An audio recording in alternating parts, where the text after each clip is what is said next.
Salut, bienvenue sur Terra Adventum. Aujourd'hui, dans ce concentré, nous allons retracer l'histoire du Tour de France. Allez, hop, un sel, c'est parti.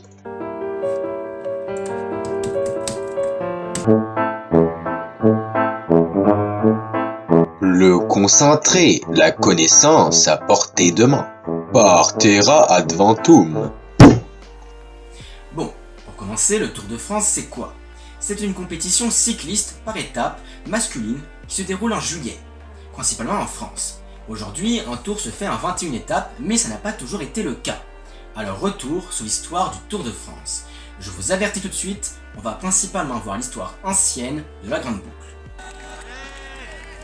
1903, année de création du Tour, mais revenons quelques années en arrière.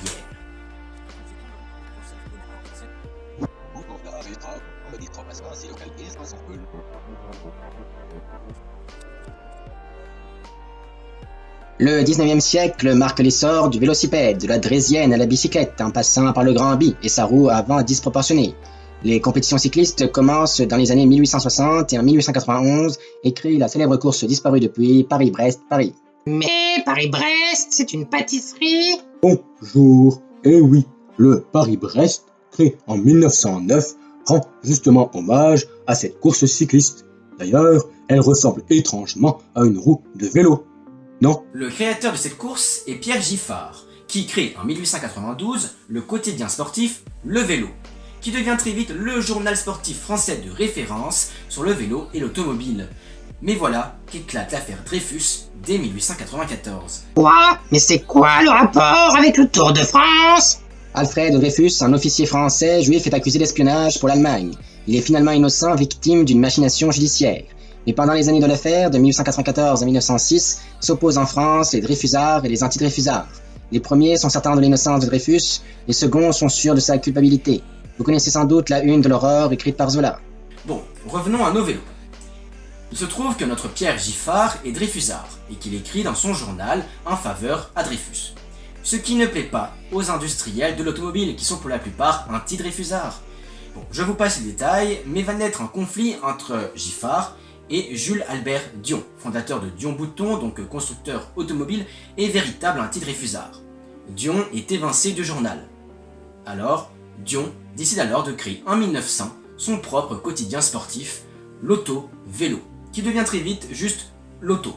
Le changement de nom est dû à un procès contre le vélo de Giffard. Auto-vélo ressemble trop à Le Vélo. Il confie la direction à Henri Desgranges. Très vite, le journal surpasse en vente Le Vélo, qui disparaît en 1904. L'Auto est le nouveau quotidien sportif à la mode. Henri Desgranges n'est pas n'importe qui. C'est un ancien coureur cycliste qui a été un temps recordman de l'heure, c'est-à-dire que sur piste, il a détenu le record de kilomètres fait en 1 heure. Henri décide de colorer en jaune son journal. Il fait ce qu'il veut. Grand défenseur du cyclisme, Henri a un petit problème. Son quotidien s'appelle l'Auto. Aucune mention de vélo. Il décide alors de créer une course plus grande que toutes celles qui existent déjà pour bien représenter le cyclisme. Mais quoi? Que faire? C'est là qu'intervient un journaliste, Géo Lefebvre, qui propose un Tour de France. Desgranges hésite, puis accepte. La première édition se déroule en 1903. Cette première édition se déroule en 6 étapes et relie de grandes villes de France. Bizarre la carte, non? Eh oui, il manque l'Alsace-Moselle, qui, à cette époque, est en Allemagne. Le territoire avait été perdu lors de la guerre franco-allemande de 1870 et ne sera retrouvé qu'à la suite de la Première Guerre mondiale. Longue de 2428 km, une partie de la course est faite de nuit. Le classement se fait grâce au temps parcouru, comme c'est le cas actuellement. Le temps de chaque coureur à chaque étape est additionné. Celui qui finit le tour avec le moins de temps a gagné. C'est Maurice Garin qui est le premier vainqueur de la Grande Boucle. Cette course est un véritable succès. En 1904, la deuxième édition est exactement identique, et c'est encore Maurice Garin qui l'emporte. Mais il est destitué de son titre, et il en va de même pour plusieurs autres coureurs, tous exclus du classement, pour cause de tricherie, entre les clous sur la route, ceux qui prennent le train ou des raccourcis, ceux qui utilisent des vélos motorisés. Bref, ce deuxième tour est un véritable scandale. C'est Henri Cornet qui remporte alors ce tour. Il est toujours actuellement le plus jeune coureur à l'avoir remporté à seulement 19 ans. Pour continuer le scandale de ce tour, citons aussi les débordements du public. Certains cyclistes sont agressés par le public pour privilégier d'autres coureurs, ou tout simplement par non-vouloir d'une telle course chez eux. Bref, après un tel échec, Henri Desgranges songe réellement à arrêter le tour, victime de son succès. Mais heureusement pour nous, ça n'a pas été le cas. En 1905, la 3e édition connaît de grands changements. Déjà, plus d'étapes, 11, mais plus courts, pour éviter de rouler de nuit. Le parcours se rapproche des frontières pour rassembler encore plus à un Tour de la France. Et surtout, le grand changement, c'est le classement général qui ne fonctionne plus au temps, mais par un système de points. Très simple à comprendre. Le premier qui franchit la ligne gagne 1 point.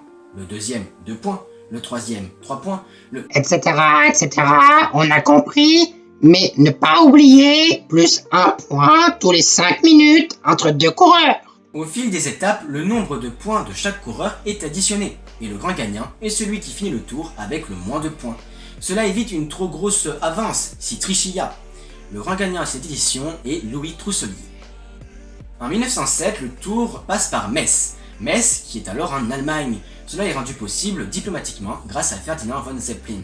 Vous le connaissez sans doute, c'est celui qui a inventé le Zeppelin, les gros dirigeables. Le premier vol date de 1900, et avec la Seconde Guerre mondiale, c'est la fin des Zeppelins. Et ce, surtout à cause de la catastrophe du Hindenburg en 1937. Pendant 3 ans, le tour est identique avec cette halte en Allemagne. Mais comme on peut s'en douter, ces excursions en Alsace-Moselle provoquent chez ses habitants un certain patriotisme envers la France. Le tour rappelle les prétentions françaises sur ce territoire. En 1911, l'empereur allemand refuse de revoir passer la course.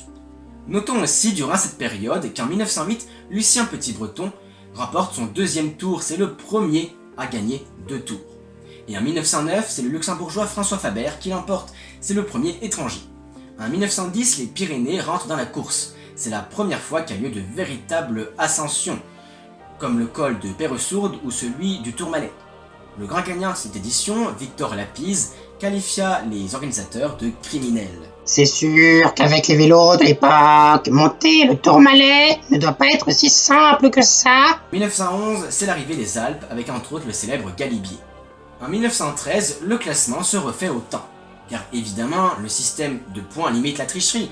Mais si un coureur est en grande forme, qu'il s'échappe, qu'il arrive 10 minutes avant tout le monde, il n'a que 3 points d'écart avec le deuxième. Le classement par le temps est donc une bonne chose. Le Tour devient un véritable phénomène de société, une grande fête populaire. Les cyclistes, les vainqueurs, bien sûr surtout, sont vus comme des héros.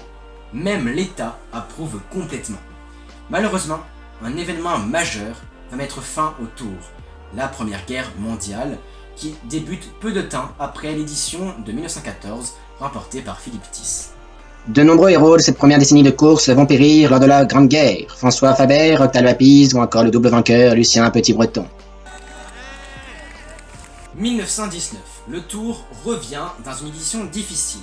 Les routes sont très endommagées, seuls 11 coureurs finissent la course. C'est le grand retour de Metz comme ville-étape et même l'arrivée de Strasbourg. Et oui, la France a récupéré l'Alsace-Moselle. Mais cette édition de 1919, remportée par le Belge Firmin Lambeau, est surtout connue pour l'apparition du maillot jaune. Jaune, la couleur du journal Lotto.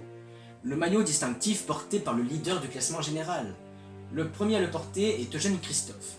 En 1920, Philippe Thys devient le premier coureur avec 3 victoires.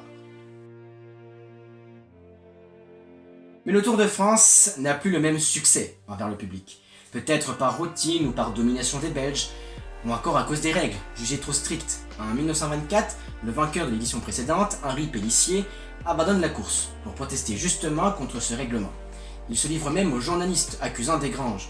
Pour lui, les cyclistes sont des forçats de la route dans le seul but d'accentuer le côté dramatique de l'épreuve. Pour ne pas que le public se désintéresse, Desgranges imagine plusieurs choses, comme mettre un départ différé entre chaque équipe, afin d'éviter les sprints massifs et les promenades de santé, ou encore d'autoriser les coureurs remplaçants dans les petites équipes. En gros, toutes, sauf Alcyone, qui domine le Tour à cette époque. Ou encore pire, Desgranges aurait payé des coureurs pour qu'ils accélèrent le rythme du peloton.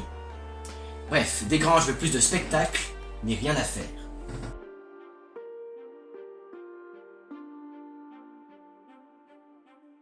En 1930, Desgranges change tout. C'est la fin des équipes de marque de vélo, maintenant les coureurs appartiennent à une équipe nationale. Ainsi, lors de ce Tour de 1930, on a l'équipe de France, de Belgique, d'Allemagne, d'Espagne et d'Italie.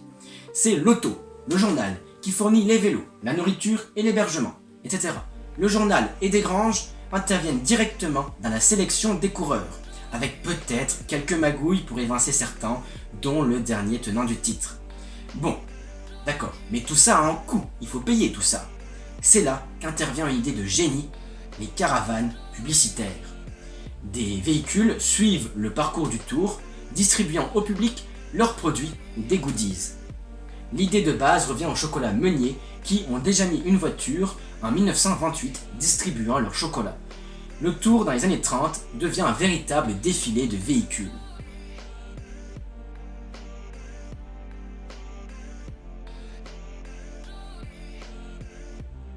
Et le public revient en masse, pour les caravanes peut-être, mais aussi pour l'unité nationale. La France remporte les 5 premières éditions de ce nouveau format.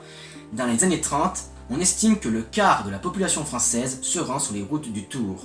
La course redevient un phénomène de société. Mais là encore, la guerre va l'arrêter.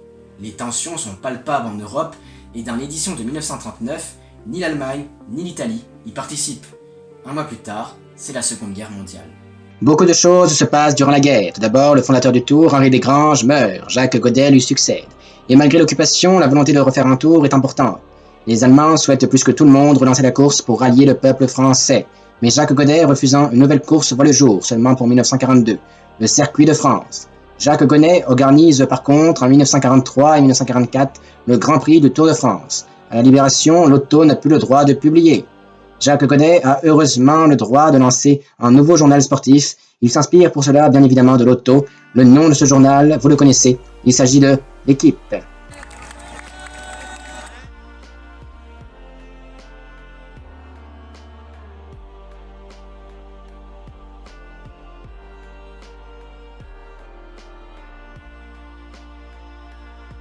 Enfin, en 1947, l'équipe et Godet, aidés par le Parisien, peuvent réorganiser le Tour de France. Un grand changement dans le Tour, le parcours. Pour la première fois, le Tour passe aussi au centre du pays et ne fait plus systématiquement le Tour de la France. Et passe aussi souvent maintenant dans d'autres pays, voire même le départ n'est pas donné en France. Autre nouveauté, qui n'est pas directement liée au Tour, l'essor de la télévision. Les étapes sont maintenant diffusées à la télé, tout le monde peut ainsi voir le Tour tout en restant chez soi. Encore faut-il avoir une télé, bien sûr, ce qui n'est pas une généralité durant cette période. En 1953 apparaît un nouveau maillot distinctif, le maillot vert, qui récompense le leader du classement par points. Classement à peu près similaire au classement général par points au tout début du Tour. 1962 signe la fin des équipes nationales. Les équipes sont maintenant des marques, des sponsors. Parlons maintenant d'un cycliste, Jacques Anquetil, Maître Jacques, comme il était surnommé, est le premier coureur à remporter 5 Tours de France, 57, 61, 62, 63 et 64. Un de ses rivaux est Raymond Poulidor, surnommé Poupou, ou l'éternel second, car il n'a jamais gagné le Tour, mais détient le record de podium, 8, dont 3 deuxième place. Rival d'Anquetil, mais aussi d'un autre coureur de légende. Mais avant ça, as-tu pensé à t'abonner? Et tu peux aussi aimer cette vidéo, si t'es encore là, c'est qu'elle doit te plaire. Tu peux aussi nous rejoindre sur Discord, Insta et TikTok. Dans les années 60, le Tour se dégrade. Moins de public, moins de caravanes, des sponsors partent. La cause majeure semble être l'essor de l'automobile. Heureusement, dans les années 70, le Tour connaît un regain d'intérêt. Faut pas oublier que c'est une fête populaire, un spectacle gratuit sur les routes de France.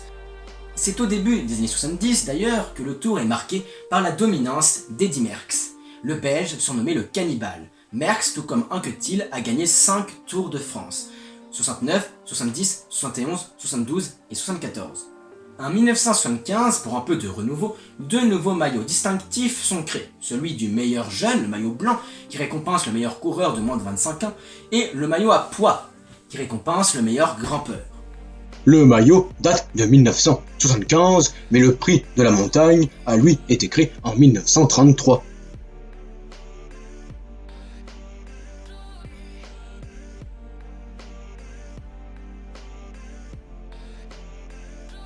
Dans Dans les années 80 et 90, le Tour s'internationalise, attirant des coureurs d'outre-Atlantique, américains, mais aussi d'Amérique du Sud, colombiens principalement. Le Tour devient une gigantesque machine économique et une course, voire la course la plus importante. Certains coureurs cyclistes n'ont qu'un but, gagner, ou juste même participer au Tour de France. Deux autres coureurs durant cette période égalisent le nombre de victoires avec Anquetil et Merckx. Le français Bernard Hinault, 78, 79, 81, 82 et 85, et l'espagnol Miguel Indurain, 91, 92, 93, 94 et 95.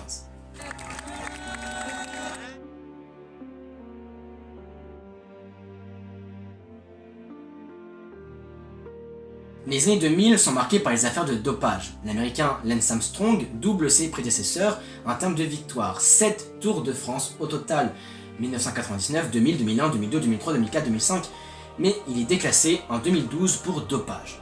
On peut le dire, le dopage est sans doute le pire ennemi du Tour de France, qui peut tout gâcher, et qui provoque un certain désintéressement de la course chez certains spectateurs.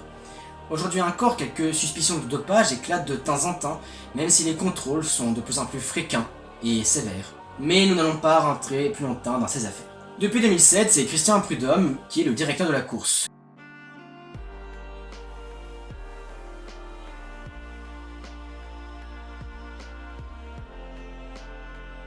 Dans l'histoire récente du Tour, on peut citer la suprématie de Christopher Froome, qui en a gagné 4, 2013, 2015, 2016 et 2017.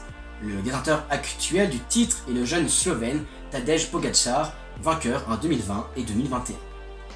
Voici la liste des vainqueurs du Tour, je vous laisse mettre en pause si besoin. Alors, qui pour cette édition qui vient de partir du Danemark?